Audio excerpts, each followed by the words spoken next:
हमारा ना उत्तर वो क्या कहते हैं हिंदी में चल रहा था। हिंदी में हमने कवि स्टार्ट किए थे, साहित्यकार और कवि स्टार्ट किए थे। हम 2 कवि कर चुके हैं। पहले हमने किए थे जयशंकर प्रसाद जी। ठीक है, जयशंकर प्रसाद जी का जन्म 1889 में होता है। इनकी एक सबसे प्रसिद्ध जो है वो कामायनी है। कामायनी को एक व्यक्ति है, इन्होंने कहा था हिंदी का ताजमहल। इसको कहा था हिंदी का ताजमहल। बताओ किसने कहा था? सुमित्रा नंदन पंत जी ने। ठीक है, पंत जी ने। कंफ्यूज रहते ना सुमित्रा नंदन पंत है। चलो, इन्होंने कहा था। और ये जयशंकर प्रसाद जी जो है ना वो छायावादी कवि। कैसे हैं? छायावादी के 4 स्तंभों से एक स्तंभ ये भी माने जाते हैं, है ना। ये पढ़ा हमने। और कामायनी हो गया। इनके साथ बहुत सारे जैसे कि झरना हो गया, लहर हो गया, आंसू हो गया, सारी याद कर ली होंगी। इनके नाटक थे जैसे चंद्रगुप्त हो गया, स्कंदगुप्त हो गया, या फिर और कौन से थे? अजातशत्रु थे, और राजश्री थी, है ना, कामना, सज्जन, है ना, एक घूंट। ये सारी हमने देख ली थी, सब याद भी हो गए हमारे। और दूसरे हमने अभी तक हम दूसरे वाले देख चुके हैं जिनका नाम है माखनलाल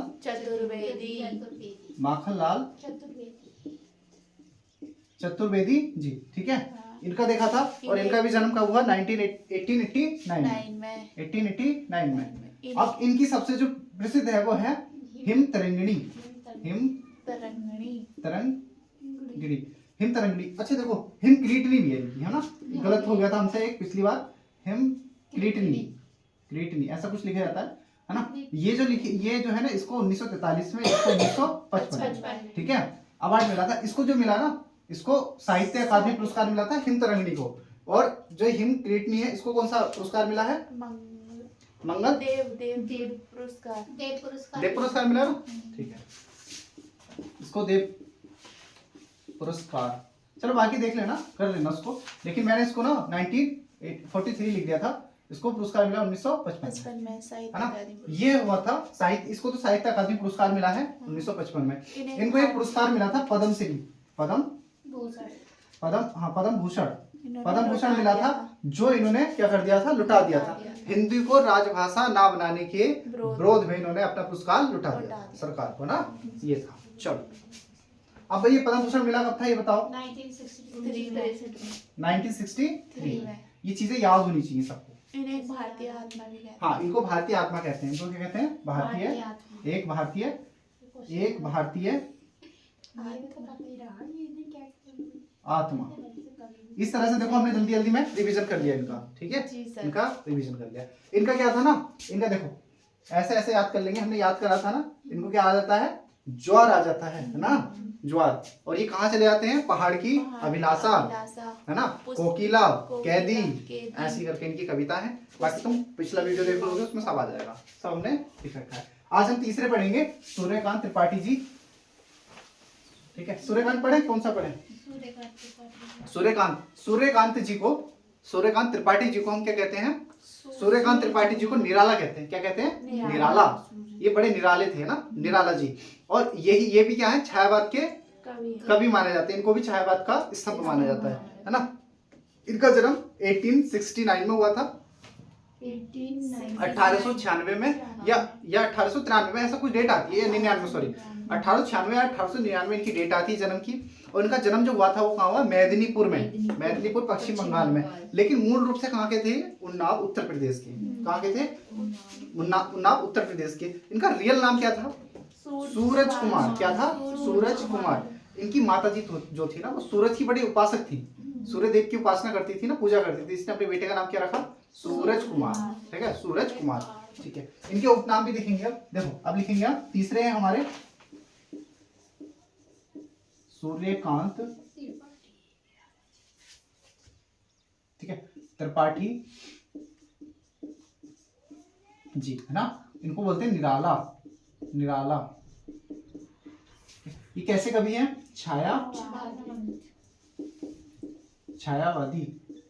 ओके, इनका जो जन्म हुआ वो, इनकी 2 डेटा आती है, या तो 1896 ये 1899 में। और जो जन्म हुआ था वो मेदिनीपुर में हुआ था, मेदिनीपुर। और मेदिनीपुर कहाँ पड़ता है? वेस्ट बंगाल, पश्चिम बंगाल में। लेकिन ये मूल रूप से कहाँ के रहने वाले थे? मूल रूप से उत्तर प्रदेश के उन्नाव से। उन्नाव उत्तर प्रदेश। उत्तर प्रदेश देखो जो एरिया में है ना, एरिया में और पॉपुलेशन में बताओ। पॉपुलेशन में सेकंड, एरिया में फोर्थ। एरिया में ये आता है 4th नंबर पर और पॉपुलेशन में आता है 1st नंबर पर। अच्छा हाँ, फर्स्ट नंबर पर। ठीक है। अभी जो उत्तर प्रदेश है, उत्तर प्रदेश के जो वर्तमान सीएम हैं वो है योगी आदित्यनाथ जी, है ना? योगी आदित्यनाथ।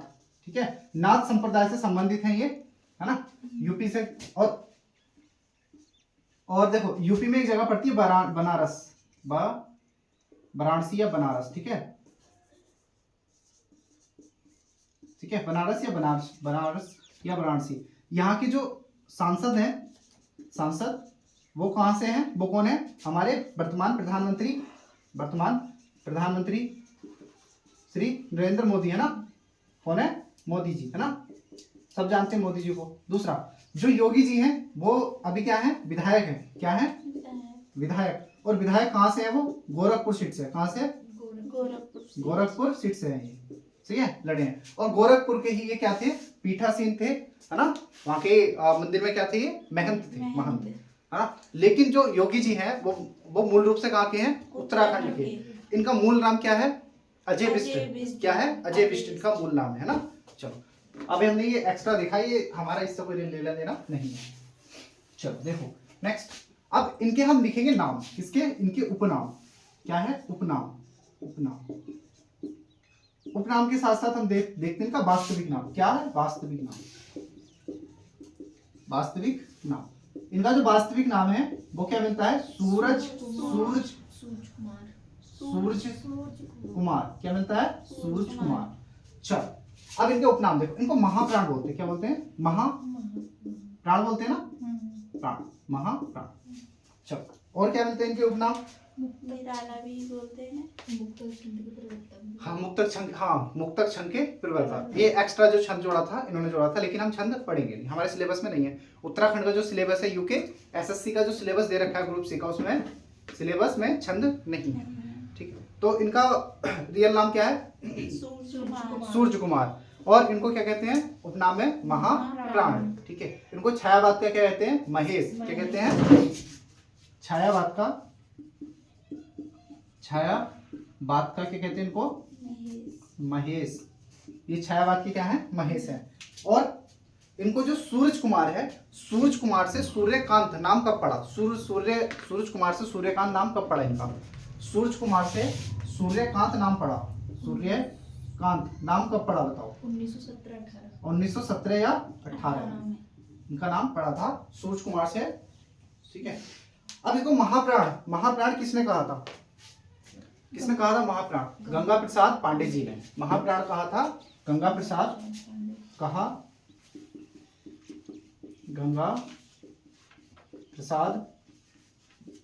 पांडे जी ने, है ना? गंगा प्रसाद पांडे जी ने महाप्राण किसने कहा इनको? गंगा प्रसाद पांडे जी ने। और ये किस छंद के प्रवर्तक हैं?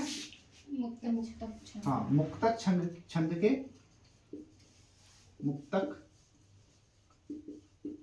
के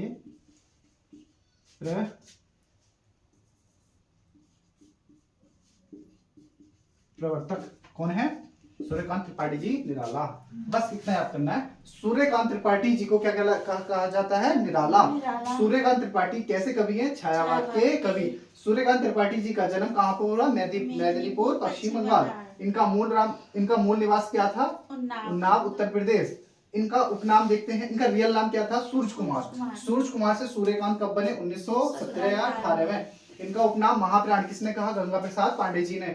ये छायावाद के इनको क्या कहा जाता है? कवि। और मुक्तक छायावाद के महेश कहे जाते हैं। छायावाद के कवि हैं और छायावाद का महेश ही बोला जाता है इनको। ठीक है, अब लिखो नेक्स्ट। अब इनकी रचना लिख लेते हैं, एक बार बोर्ड पे लिख लेता हूं मैं, उसके बाद देखते हैं। ठीक है, चलो।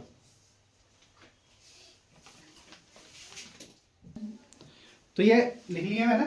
अब स्टार्ट करते हैं। देखो जो सूर्यकांत त्रिपाठी जी निराला हैं, उनकी पहली जो काव्य संग्रह है वो है अनामिका। क्या है? अनामिका। अनामिका के बाद संध्या काकली, संध्या काकली के बाद परिमल, परिमल गीतिका, गीतिका कुकुरमुत्ता, तुलसीदास, वेला, अरुणिमा, नए पत्ते, अर्चना, आराधना, गीत, गीत कुंज, राम की शक्ति पूजा, शिवजी का, शिवाजी का पात्र, गरम पकौड़ी और मांस के डाम रस। ठीक है, मांस के डाम रस। अब देखो सुनो, इसको याद कैसे करते हैं। एक अनामिका लड़की है, ठीक है, वो संध्या काल में कहाँ जा रही है? परिमल से मिलने जा रही है। किससे मिलने जा रही है? परिमल से। अब देखो अनामिका संध्या काल मतलब शाम को, संध्या काकली शाम को किससे मिलने आ रही है? परिमल से। और उसने बता दिया गीतिका को। किसको बता दिया? देखो गलती कर दी उसने गीतिका को बताकर। जब गीतिका को बताया तो वो कुकुरमुत्ते की तरह उसके पीछे पड़ गई, कुकुरमुत्ते की तरह पीछे पड़ गई। अब अनामिका ने तुलसीदास के पास गई। वो किसके पास? तुलसीदास। और तुलसीदास तुम्हें पता है ना किसके भक्त हैं? राम के। तो तुलसीदास ने उसे एक बेल दिया। क्या दिया? बेल। बेल का पत्ता होता है ना, बेल, है ना, तो बेला, तुलसीदास ने बेला दिया और कहा कि अपर्णिका से जो अरुणिमा है ना, अरुणिमा से नए पत्ते ले ले। क्या ले ले? नए पत्ते ले ले। और क्या करना? तू अर्चना करना, अर्चना करना और आराधना करना। किसकी आराधना करेगी? और गीत गाना, है ना, अर्चना आराधना करके और गीत कुंज, गीत गाना, गीत गा के फिर क्या करना? राम की शक्ति पूजा, राम की शक्ति पूजा, राम की शक्ति पूजा करना। और शिव का क्या ले लेना? एक पात्र ले लेना। शिव का पात्र लेके उसमें खाना गरम पकौड़ी। क्या खाना? गरम पकौड़ी। फिर क्या करना? मांस के डामलस। क्या करना? मांस के डामलस मतलब निकल जाना, फिर निकल जाना, मांस वास लगा के निकल लो। देखो याद करते हैं, एक लड़की होती है अनामिका। अनामिका होती है वो संध्या काकली में, संध्या काल में किससे मिलने जाती है? परिमल से। परिमल से मिलने जाती है। बता किसको देती है? गीतिका को। गीतिका को। जब गीतिका बता देती है तो गीतिका कैसे पड़ जाती है उसके पीछे? कुकुरमुत्ते की तरह। कुकुरमुत्ते के पीछे जब पड़ जाती है उसके तरह, तो वो क्या करती है? तुलसीदास, वो जाती है तुलसीदास के पास, है ना, कुकुरमुत्ते के बाद तुलसीदास के पास जाती है। तुलसीदास जी उसको देते थे बेल। क्या देते हैं? बेल, बेला दे देते हैं। तो उससे बोलते हैं कि तू अपर्णिमा से क्या ले ले? नए पत्ते ले ले। फिर अर्चना करना, फिर आराधना करना, अर्चना करना, आराधना करना, फिर गीत गाना, गीत कुंज। गीत किसके गाओगी? राम की शक्ति पूजा के। जब राम की शक्ति पूजा के गीत गा लो तो शिव का क्या ले लेना? पात्र ले लेना, शिवाजी का पात्र ले लेना। फिर क्या खाना? गरम पकौड़ी। गरम पकौड़ी के बाद तुम क्या करोगे? निकल जाना, फिर, है ना, गरम पकौड़ी खा के फिर निकल जाना। सही है। उसके बाद नेक्स्ट देखो इनके उपन्यास देखेंगे। देखो ये काव्य संग्रह थे, अब उपन्यास देखते हैं। देखो एक है अप्सरा, एक है अलका, एक है प्रभावती, एक है निरुपमा, एक है ईरावती, एक है चोटी की पकड़, फिर है काले कारण्य में और इंदुलेखा और चमेली। अब देखो एक अप्सरा होती है। क्या है? अप्सरा। अप्सरा कौन है? अलका है। अप्सरा कौन है? अलका। और कौन है? प्रभावती है। और कौन है? निरुपमा। और कौन है? निरुपमा। और कौन है? ईरावती। ईरावती की चोटी। देखो तीन अप्सरा है, अलका, प्रभावती और निरुपमा। तीन क्या है? अप्सरा है। अलका, प्रभावती और निरुपमा तीन क्या है? अप्सरा है। वो अप्सरा कहाँ गई है? ईरावती की चोटी पर। वो तीनों अप्सराएं मिलकर कहाँ गई हैं? ईरावती की चोटी पर। अब चोटी पर जाके ये अप्सराएं क्या कर रही हैं? काले इनके काले कारनामे कहाँ चल रहे हैं? ईरावती की चोटी पर। कितनी अप्सराएं हैं? तीन अप्सराएं हैं। कौन कौन है? अलका, प्रभावती और निरुपमा। तीन क्या है? अप्सराएं हैं। और वो काले कारनामे क्या कर रही है? ईरावती की चोटी पर। अब देखो जब चोटी पे ये सब चली गई और नीचे कौन रह जाती है? इंदु और चमेली। इंदु और चमेली नीचे से देख रही है, मतलब अपूर्ण रह गई। चोटी पे नहीं चढ़ा गया। किन किन से? इंदुलेखा और चमेली से चोटी पर नहीं चढ़ा गया, इसलिए क्या रह गई? अपूर्ण रह गई वो, है ना। चलो नेक्स्ट इनकी कहानियां हैं। लीली, सखी, चतुरी चमार, सकुल की बीबी और चाबुक। चाबुक, ठीक है। देखो एक लीली है। कौन है? लीली। और लीली की सखी है। सखी कौन है? चतुरी चमार। इसकी क्या है? ये चतुरी चमार सखी है ना। जो सखी है वो क्या है? सकुली की बीवी है। वो क्या है? सकुली की बीवी। जब ये सखी बना लिया तो सकुली की बीवी है। सकुली की बीवी क्या कर रही है? इनको जब इनको पता चलता है तो चाबुक से मारा जाता है ना। अब देखो ना, मतवाला मतवाला इनकी प्रकाशित हुई 1924 में, ये पत्रिका थी। एक रचना इनकी जूही की कली 1916 में क्या हुई, प्रकाशित हुई। तो हमारा एक छोटा सा प्रयास है ना, याद होगा, याद हो जाएगा। एक बार पढ़ोगे, एक बार सुनोगे, लिखोगे तो क्या हो जाएगा, याद हो जाएगा, है ना। तो हम सारी की सारी सीरीज ऐसी बनाएंगे और जितने भी सारे कवि हैं, हमारे साहित्यकार हैं, सारे की सारी सीरीज मिल जाएगी, है ना। 5-6 दिन 8-10 दिन लगेंगे, सब कंप्लीट हो जाएगा, है ना। चलो अभी हम छोड़ते हैं, अगले हम पढ़ेंगे इसके बाद नेक्स्ट। अभी हमारे 3 हो गए और ये हमारे तीसरे थे, है ना। चलो अभी नए नए हैं, सपोर्ट करोगे तभी हम आगे कुछ कर सकते हैं। जैसा मोटिवेशन मिलेगा हमें, वैसे ही हम आगे करने की कोशिश करेंगे और बहुत अच्छा करने की कोशिश करेंगे। अभी आपके फीडबैक आएंगे, कमेंट आएंगे, लाइक आएंगे, शेयर आएंगे, सब्सक्राइब बढ़ेंगे, उसके अनुसार ही हम काम करेंगे और हम नहीं, हमारी पूरी टीम काम करेगी, है ना। तो हम लगे रहेंगे जब तक आपका सिलेक्शन नहीं रहता। आपका सिलेक्शन हमारा लक्ष्य है। जय हिंद।